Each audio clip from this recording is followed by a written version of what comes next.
Baik, assalamualaikum warahmatullahi wabarakatuh.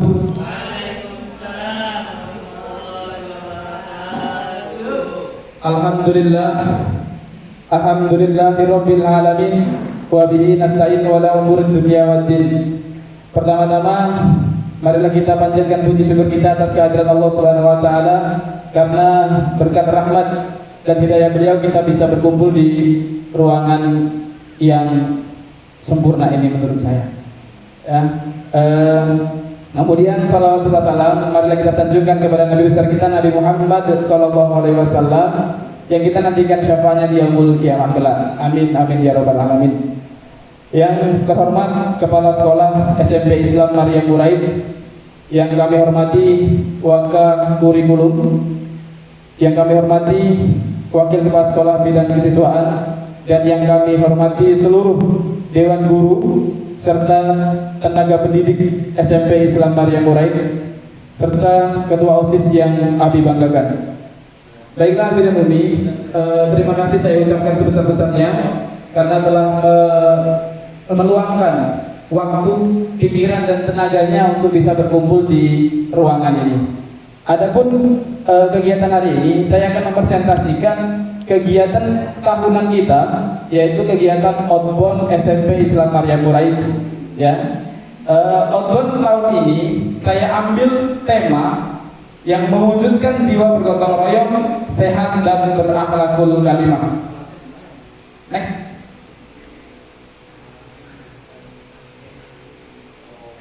Nah, adapun latar belakang outbound adalah kegiatan di alam terbuka. Outbound juga dapat memacu semangat belajar dan motivasi pengembangan diri peserta didik. Kegiatan outbound berawal dari sebuah pengalaman sederhana seperti bermain. Dikarenakan menurut saya, ketika anak itu aktif bermain di pelajaran PJOK khususnya, mereka menimbulkan motivasi tersendiri untuk belajar. Ini menurut saya. Karena dengan bermain, peserta didik dapat belajar menggali dan mengembangkan potensi dan rasa ingin tahu serta meningkatkan rasa percaya dirinya. Nah, dan kegiatan yang saya ambil ini adalah merupakan penerapan pendidikan gerak, kemudian penerapan pendidikan kebugaran dan pendidikan sport education model atau SEM. Jadi dalam mata pelajaran PJOK ada 3 pendidikan gerak tersebut. Next nih. Nah, Abi dan Umi yang saya hormati, ini adalah tujuan dari kegiatan kita hari ini. Tujuannya yaitu yang pertama, terbentuknya pola pikir peserta didik yang paham terhadap pentingnya kehidupan sosial, berjiwa gotong royong dan saling menghargai. Dan yang kedua, menanamkan nilai-nilai yang positif sehingga terbentuknya karakter peserta didik, mulai berbagai contoh nyata dalam pengalaman hidup. Dan yang ketiga, dapat menerapkan dan memberikan contoh karakter yang baik kepada lingkungan. Nah, jadi Abi dan Umi, dari kegiatan outbound ini, dari kegiatan outbound ini, saya akan menerapkan pendidikan SEM atau Sport Education Model, di mana peserta didik itu aktif dalam seluruh kegiatan, dari ketua panitianya, dari kepengurusannya, itu semua diambil oleh peserta didik. Dalam kesempatan ini yang saya berikan amanat yaitu mengurus OSIS. Nah, kemudian apa tujuan selanjutnya dari kegiatan ini? Peserta didik ini nanti dapat mensosialisasikan atau menerapkan jiwa bergotong royong mereka di kehidupan masyarakat dan bisa aktif dalam berorganisasi di lingkup masyarakat atau di lingkup Karang Taruna desa. Itu tujuan utama kegiatan ini yang saya lakukan. Next nih. Kemudian capaian atau langkah dan hasil yang diharapkan untuk tiap tujuan. Adapun capaian yang diharapkan dari peserta didik dari masing-masing anggota tim yaitu dapat bekerja sama lebih efektif, meningkatkan komunikasi dan koordinasi dalam tim. Anggota tim mengemban keterampilan kepemimpinan serta kepemimpinan muncul dari berbagai individu di dalam tim. Adapun langkah-langkah yang kita lakukan ialah menyelenggarakan aktivitas yang menekankan kerjasama tim seperti permainan kelompok dan koordinasi, serta memberikan kesempatan kepada setiap individu peserta didik itu untuk memimpin dalam kegiatan tersebut.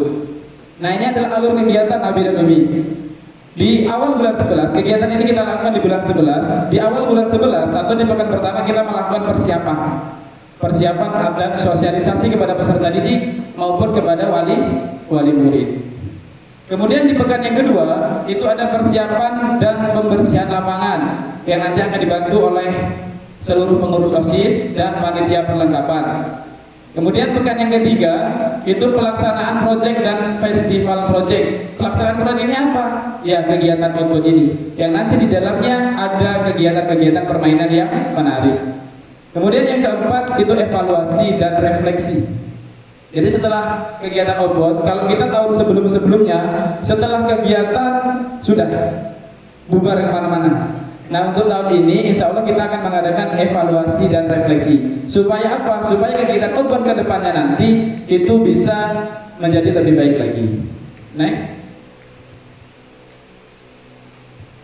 Nah, ini adalah struktur program dan mitra dalam komunitas belajar kita. Kegiatan outbound ini merupakan kegiatan rutin di sekolah, bahkan di yayasan kami. Kegiatan ini dapat diikuti oleh semua jenjang, khususnya untuk kelas 7, kelas 8, dan kelas 9 di SMP Islam Maryam Huraid. Dengan adanya kegiatan ini kami melibatkan sebagian pengurus OSIS untuk menjadi kepanitiaan di dalamnya, dan tak luput pula dengan kepala sekolah sebagai penanggung jawab.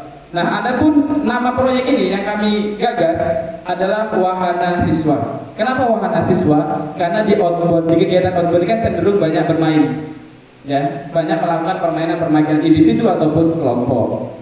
Nah, di sini ada strukturnya, yaitu Abi Ilham selaku kepala sekolah sebagai penanggung jawab, dan Abi Hafiz saya sendiri ya sebagai guru PJOK atau sebagai koordinator lapangan atau koordinator kegiatan, dan ada Umiria sebagai guru matematika. Di sini saya bebankan sebagai bendahara kegiatan. Dan seluruh dewan guru di sini tugasnya hanya memfasilitasi atau menjadi fasilitator dan pendamping kegiatan. Nanti yang bergerak siapa?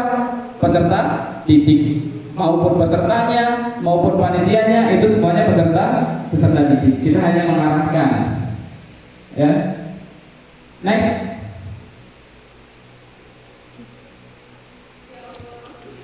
Nah, ini adapun aset atau kekuatan yang kita miliki di sekolah kita atau yang kita gunakan. Aset manusia atau modal atau kekuatan manusia. Siapa yang kita butuhkan aset manusia? Ya warga sekolah kita. Ada guru, kemudian ada murid. Kemudian ada yang kedua yaitu aset sosial. Kita bekerja sama dengan puskesmas terdekat. Kemudian yang ketiga aset politik. Ada kebijakan ketua yayasan dan kepala sekolah. Dan yang keempat ada aset fisik. Dalam aset fisik kita memiliki sarana dan prasarana yang menjadi penunjang kegiatan. Dan aset agama, sebelum melakukan dan sesudah kegiatan kita melakukan berdoa terlebih dahulu dan membudayakan untuk hidup sehat dan bergerak melalui olahraga. Adapun aset lingkungan atau aset alam, kita memiliki lapangan yang cukup memadai. Bahkan kalau kita lihat ini lapangan kita sangat luas, jadi sangat pas untuk melakukan kegiatan outbound. Yang ketujuh adalah aset finansial. Nah, aset finansial ini kemungkinan nantinya kita mengambil dana dari dana BOS dan dana yayasan. Next. Nah, itu tadi yang telah saya sebutkan di awal itu ada rencana evaluasi. Evaluasi ini adalah kegiatan menyeluruh yang dilaksanakan pada setiap semester atau di akhir kegiatan. Jadi evaluasi apa yang akan kita lakukan setelah kegiatan outbound? Yang pertama kita menyiapkan kuesioner atau wawancara. Bagaimana tata caranya? Nanti kita menyiapkan link untuk diisi oleh wali murid dan peserta didik. Kemudian yang kedua ada refleksi peserta didik di akhir kegiatan. Jika refleksi peserta didik ini kita ambil di pekan keempat. Jadi setelah mereka kegiatan itu kita tidak langsung ambil refleksi, tetapi besoknya atau lusanya kita beri kesempatan terlebih dahulu untuk peserta didik istirahat, lalu kita melakukan refleksi. Next.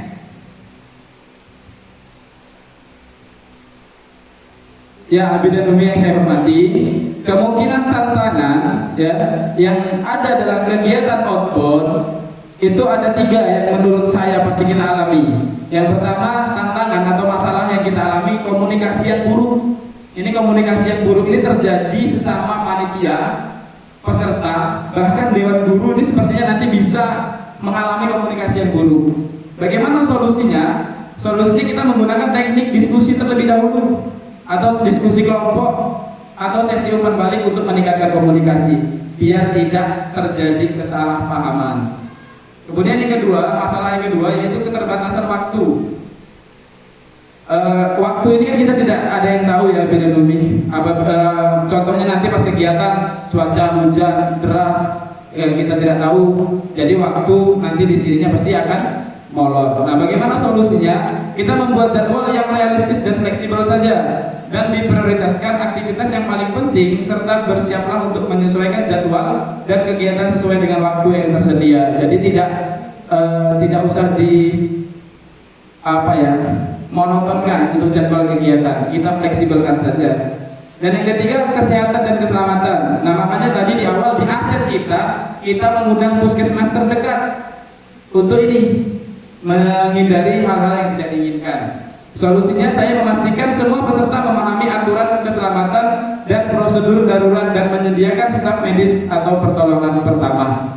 Next.